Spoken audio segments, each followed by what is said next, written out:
Always welcome साथियों, digital class हमेशा आपके साथ। विद्वानों, अपनी मशीन डिजाइन की सीरीज चल रही है।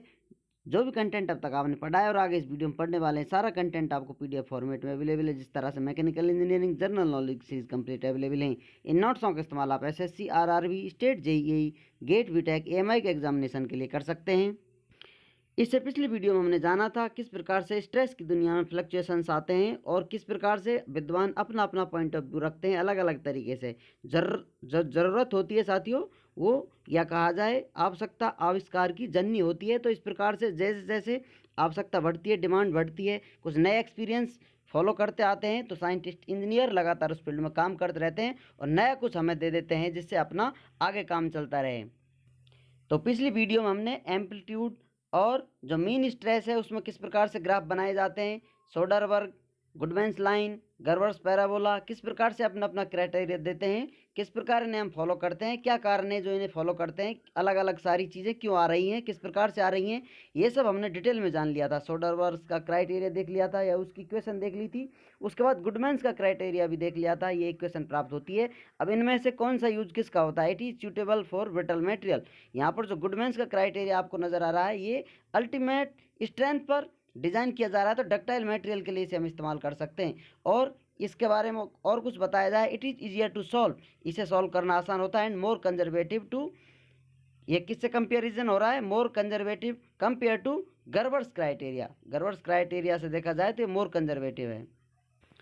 यहाँ पर आप देख सकते हैं जो मटेरियल का बिहेवियर शो कर रहा था, क्रॉस पॉइंट मटेरियल का फेल होने का बारे में बता रहे थे। तो इक्वेशन मिली थी, गर्वर्स पैराबोला मिल गया था, गुडमैन्स ने ये अपनी लाइन दे दी थी और सोडरबर्ग ने अपनी लाइन दे दी थी। तो मोर कंजर्वेटिव कौन सा आता है? जो अंदर की तरफ आप आते जाएंगे, यहाँ पर जो आप रीजन को सेफ मान रहे हैं या कम स्ट्रेस की तरफ आते जाएंगे तो आपको सेफ जोन मिलता चला जाएगा। आप कह सकते हैं मोर कंजर्वेटिव वेग की तरफ या मोर कंजर्वेटिव एरिया की तरफ आप आ रहे हैं।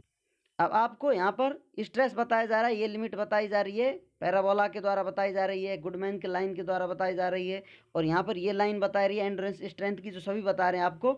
अब यहाँ पर मोर कंजर्वेटिव कौन सी है? गर्वर्स पैराबोला बता रहा है कि यहाँ तक आप सेफ हैं, और इससे गुडमैन्स लाइन बता रहा है आप इसके नीचे नीचे सेफ रहेंगे, इधर ऊपर फेल मान लिए जाएंगे। तो ज़्यादा संरक्षण कौन दे रहा है हमको? गुडमैन्स लाइन दे रही है। उससे अधिक कंजर्वेटिव कौन है? यहाँ पर सोडरबर्ग की लाइन कंजर्वेटिव है, इधर आप सेफ हैं, ऊपर इसको फेल मान कर चलें।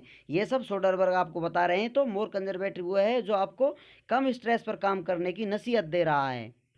लेकिन इसी के साथ साथ ये लॉस होता है, आप इधर आते जाएंगे सेफर जोन में तो आपका मटेरियल जो होता है वेस्ट हो चला जाता है, बहुत मटेरियल वेस्ट हो जाता है, क्योंकि आपको आवश्यकता होती है कि यहाँ तक आप इसका इस्तेमाल कर रहे हैं, लेकिन आप इस्तेमाल सिर्फ इतने लेवल का कर पा रहे हैं, तो आपके लिए बहुत सारा मटेरियल वेस्ट जा रहा है। तो आपकी किस प्रकार की ज़रूरत है, किस लिए आप इसका इस्तेमाल कर रहे हैं, वो आपकी डिमांड चॉइस पर निर्भर करता है। किस प्रकार की इक्वेशन आप इस्तेमाल करेंगे, किसकी सलाह लेंगे, किसका सहारा लेकर काम करते हैं। आपके लिए क्या ज़्यादा प्रीसियस है? आपके लिए प्रीसियस हो सकता है डायमेंशंस, आपके लिए प्रीसियस हो सकता है मटेरियल कंपोनेंट। सिचुएशन के हिसाब से, कंडीशन के हिसाब से, जैसी आपको आवश्यकता है, तो ये सारी डिटेल जानकारी आपको दे दी गई है।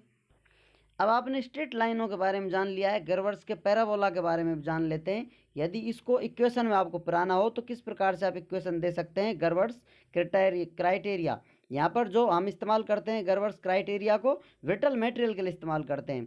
तो पैराबोला की इक्वेशन क्या होती है? सिंपल, जो हम स्टडी करते हैं, एक्स डिवाइडेड बाई ए, इसका होल स्क्वायर होता है, plus Y divided by B is equal to 1 के बराबर होता है। ये इक्वेशन होती है अपनी पैराबोला की। तो इस इक्वेशन को हम यहाँ पर इस्तेमाल करेंगे, इसमें वैल्यू पुट कर देंगे। एक्स एक्सिस पर जो आपको वैल्यू नज़र आ रही है वो क्या है? Sigma mean. और किस पॉइंट पर कट हो रहा है? एस वाई टी पर, गर्वर्स का जो पैराबोला कट कर रहा है। वाई एक्सिस पर क्या आपको नज़र आ रहा है? यहाँ पर एम्पलीट्यूड स्ट्रेस नज़र आ रहा है, और बी पॉइंट क्या है? एंड्योरेंस स्ट्रेंथ पर, वहाँ पर कटिंग हो रही है। ए इसके इक्वल में क्या आ रहा है? 1 आ रहा है। तो ये एक्सट्रीम पोजीशन बता रही हैं आपको किस प्रकार से गर्वर का पैराबोला काम कर रहा है। इस इक्वेशन में आप वैल्यू पुट करते जाएंगे तो आपको इस प्रकार से एक्सिस पर पैराबोला प्राप्त हो जाता है, जो बताता है इस लाइन पे आप घूमते रहेंगे, आपकी वैल्यू चेंज होती रहेगी। यहाँ पर आपने देख लिया है गर्वर्स पैराबोला की बात चल रही है, पैराबोला बना हुआ है। तो अपनी ये वाई एक्सिस है जो सिग्मा ए से एक्सप्रेस की जा रही है, एक्स एक्सिस है जो सिग्मा एम मीन स्ट्रेस से एक्सप्रेस की जा रही है। पैराबोला यही है आपका। पॉइंट कटिंग आपको नजर आ रहे हैं, एक्स एक्सिस पर एस यू टी कटा हुआ नजर आ रहा है अल्टीमेट स्ट्रेंथ, और वाई एक्सिस पर एसी एंडोरेंस स्ट्रेंथ आपको कटिंग पॉइंट नजर आ रहा है। अब आप चाहते हैं पैराबोला में भी आप करेक्शन करना चाहते हैं या कुछ सलाह मशवरा देना चाहते हैं कि इस एक्सट्रीम पॉइंट पर आप ना खेलें, फैक्टर ऑफ सेफ्टी 1 लेकर चलेंगे तो आप इस पैराबोला की एक्सट्रीम लाइन पर ही बने रहेंगे।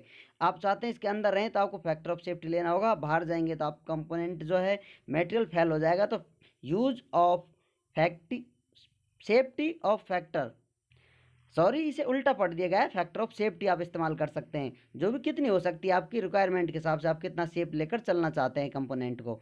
तो जैसा हम जानते हैं अब तक, अल्टीमेट स्ट्रेंथ को आप सेव करेंगे फैक्टर ऑफ सेफ्टी से, जो नीचे है तो ऊपर मल्टीप्लाई हो जाएगा। तो इस प्रकार से सिंपल यहाँ पर डायरेक्ट वैल्यू आपको नजर आ रही है, फैक्टर ऑफ सेफ्टी 1 मल्टीप्लाई हो रहा है सिग्मा मीन से divided by S U T, जो को अल्टीमेट स्ट्रेंथ बता रही है। इसका आप होल स्क्वायर करेंगे, क्योंकि जैसा बताया था आपको स्क्वायर लगा हुआ है पैराबोलिक इक्वेशन में।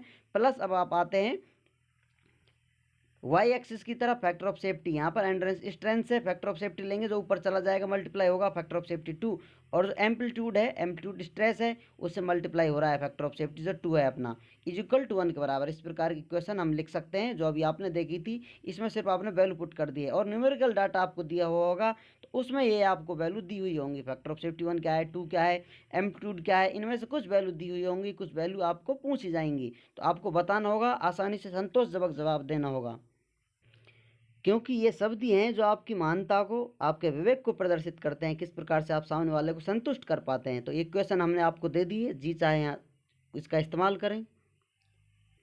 बात की जाए इस पैराबोला की, तो it is more accurate compare to Goodman's criteria.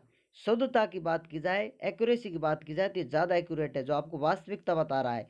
जैसा अब तक आपने देखा था, ये लाइन है जो वास्तविकता से बहुत दूर है, आप कह सकते हैं इतना दूर हम चले आए हैं। और जो निचले वाली लाइन है और सेफ जोन में ले आई आपको। लेकिन यहाँ पर गुडमैन से ज़्यादा एक्यूरेट कौन सा है, जो गर्बर्स का पैराबोला है, ये ज़्यादा एक्यूरेट वैल्यू आपको दे रहा है, क्योंकि यहाँ तक आप कंपोनेंट को इस्तेमाल कर सकते हैं। लेकिन कुछ चीज़ें ऐसी होती हैं जहाँ पर आपको ध्यान रखना होता है कि हमारे लिए इम्पोर्टेंट फैक्टर ऑफ सेफ्टी इसलिए है क्योंकि हो सकता है हम इसका जान माल की हानि से बचाने के लिए इस्तेमाल कर रहे हों।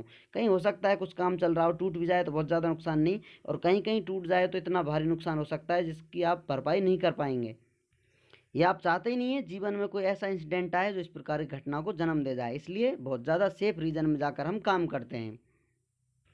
लेकिन बात यहीं ख़त्म नहीं हो जाती। दुनिया व्यापार है एक, सभी अपना अपना व्यापार कर रहे हैं, सभी बिजनेस में लगे हुए हैं, जहाँ से कहीं से भी कुछ भी मिल जाए उसे लेकर अपना काम चला रहे हैं। तो यहाँ पर और आ जाते हैं, कहा जाए शोषण वाले आ जाते हैं, या कहा जाए कुछ बाल की खाल उतारने वाले आ जाएं, तो और इसको अपडेट कर सकते हैं। मॉडिफाइड गुडमैन्स क्राइटेरिया, इसको मॉडिफाइड कर दिया है, क्योंकि यहाँ पर कुछ देखने को मिल रहा है, कुछ एक्स्ट्रा रीजन आप जिसे इस्तेमाल कर सकते हैं, जिससे मटेरियल की सेफ्टी हो सके, मटेरियल बच सके, और जिस कंपोनेंट की रिक्वायरमेंट है वो भी अपना काम करता रहे, तो क्यों ना और इसका फ़ायदा ले लिया जाए। तो इस इक्वेशन को भी आप अपडेट कर सकते हैं, जो कि मॉडिफाइड गुडमैन्स क्राइटेरिया के रूप में नज़र आता है। ये सब जानेंगे आगे आने वाली वीडियो में। उम्मीद करते हैं विद्वानों, वीडियो में दी गई अब तक की जानकारी आपको अच्छे से समझ में आई होगी। अभी भी आपका कोई कन्फ्यूजन है तो आप हमसे कमेंट कर पूछ सकते हैं। साथियों, आप चाहें तो कॉन्टैक्ट कर सकते हैं, कॉन्टैक्ट लिंक आपको वीडियो डिस्क्रिप्शन में मिल जाएगा। वीडियो को अंत तक देखने के लिए, चैनल को सपोर्ट करने के लिए आपका दिल की गहराइयों से बहुत बहुत धन्यवाद। मिलते हैं नेक्स्ट वीडियो में। जय हिंद, वंदे मातरम।